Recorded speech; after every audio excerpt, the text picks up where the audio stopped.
그렇게 되는 거죠. 이제 검찰이 그렇게 됐다면 경찰도 마찬가지입니다. 이제 윤희은 경비국장을 하면서 처음으로 이제 경찰청장이 된 첫 사례인데, 음, 근데 또 이분은 또 경찰대 출신입니다. 아이러니하게도 경찰대 책이죠. 이제 경찰청장 인사가 끝났습니다. 경감부를 전진 배치를 했죠. 전진 배치를 해서 경찰 지형을 또 변경을 시켰어요. 그래서 사정 칼날을 또 정비를 좀 했습니다. 물론 이 경찰이 성격상 지금 총경 승진을 했고 그 위에 경무관이나 뭐 그 위에 또 치안정감 뭐 치안감 뭐 이런 사람들의 특징이 문정권에 충성한 사람들이 많습니다. 그래서 사실 이 5년 동안 이렇게 됐다면 그 위에 이걸 싹 다 잘라버려야 되는데 그게 실상은 좀 어렵죠. 특히나 이 문재인 정권에서는 우파 성향에 있는 사람들이 많이 나왔기 때문에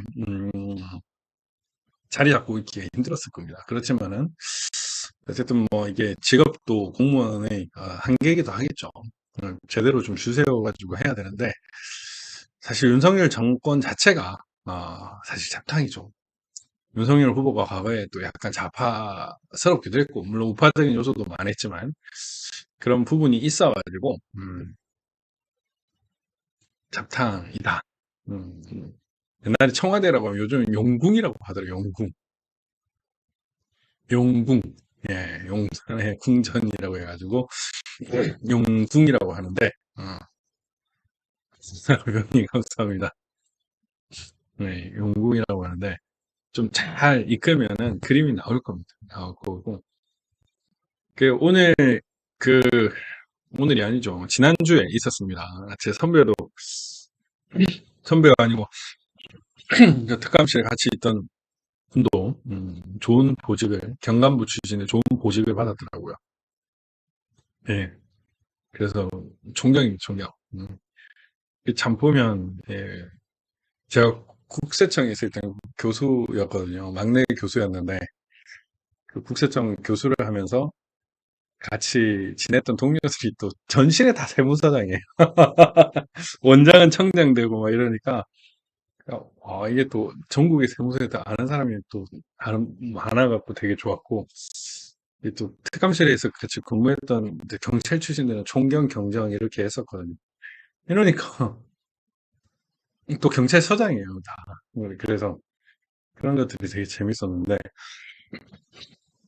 그때도 이제 경감보다는 경찰대 출신이 조금 더 티오가 많았던 걸로 제가 봅니다. 이게 아무래도 경찰대 출신을 좀 많이 했고, 제가 또 국세청 교수로 있을 때는 세무대 출신 교수님들이 많았거든요. 그래서 참 신기하다는 생각은 좀 드는데, 어쨌든, 그, 경찰도 지금 이제 보직이 바뀌었습니다. 최근에 이제 그 이준석을 수사하지 않은 공공수사 그쪽도 바뀌었죠. 바뀌고, 이거는 이제 되게 재밌는 건데, 이준석 사건 수사대장을 교체를 했습니다. 이 교체도 되게 재밌는 거고요. 강일구가 지금 서울 성동경찰서장으로는 성동서도 좀 잘 간 겁니다, 사실은. 잘 간 거고, 전사님 감사합니다. 이 국세청 오시면 세무서 중에 이제 3급지가 있어요, 3급지. 4급 총장이고, 4급이 이제 서장이거든요. 서기관. 근데 성동 세무서가 되게 3급제야, 3급제. 강남 경찰 세무서도 3급제인데, 이 성동 경찰서는 괜찮은 건데, 어쨌든, 빼기 좋나 보네요. 반부패 공공범죄수사대장. 이 사람이 왔다라는 거고, 새롭게는 이충섭이라는 사람이 올라왔다는 거죠.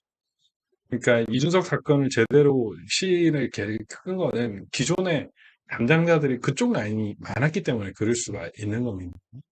검찰도 고위물을 빨리 빼야 되는 거고 경찰도 빨리 뺐어야 되는데 인사가 안 됐던 거죠. 지금 인사가 정말 안 되는 곳이 어디입니까?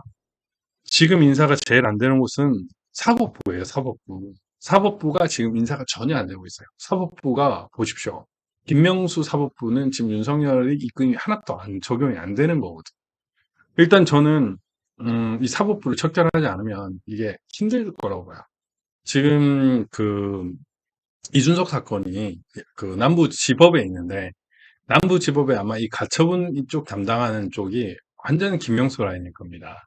그 경우에 따라서는 김문수가 어떤 생각을 하느냐, 그 좌파들이 어떻게 생각하느냐에 따라 그런 어떤 정치적인 판결의 경우에는 그쪽 성향을 많이 따라가게 되죠.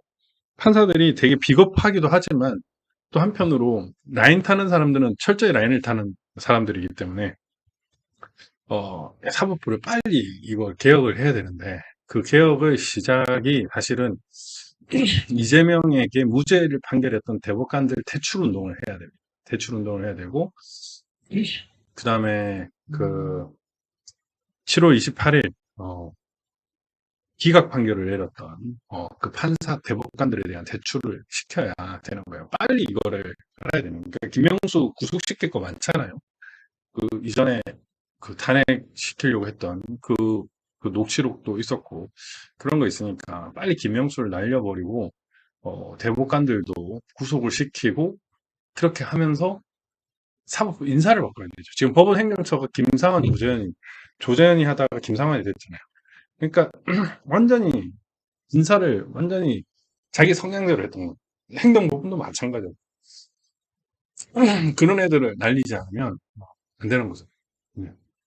그렇죠. 건순일 날려야 되지 않겠습니까? 빨리 날리고, 밖에 있는 놈 날리고, 또 연관되는 놈 날리고, 그 다음에 선거무효소송 재판 직무유기한 대표적인 사람들이 그 법원 행정처장이잖아요.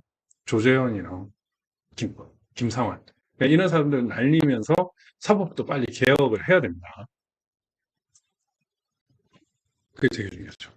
그리고 여기 보면 경찰청 정보국은 과장 4명 가운데 3명이 자리를 옮겼다고 합니다. 네. 박경정인가? 김찬수, 네. 이 박재영. 이게 되게 재밌는 거예요, 이게. 결국 정보국이 정말 중요하다는 사실을 인지를 하는 거예요. 정보가 진짜 중요하거든요, 여러분. 그게 제일 중요합니다. 그래서, 이제 좀 빨리 돼야 될 것 같고, 정명진 경기남부청 반부패 경제범죄수사대장 자리를 지켰는데, 여기는 지금 3구 대선 관련 수사가 지금 진행되고 있는데, 제대로 하고 있는지 모르겠어요. 제대로 해야 되는데, 좀 제대로 해야 된다. 어쨌든 이렇게 지금 정비가 좀 되고 있으니까 이후에 판이 바뀔 것 같다는 생각이 듭니다.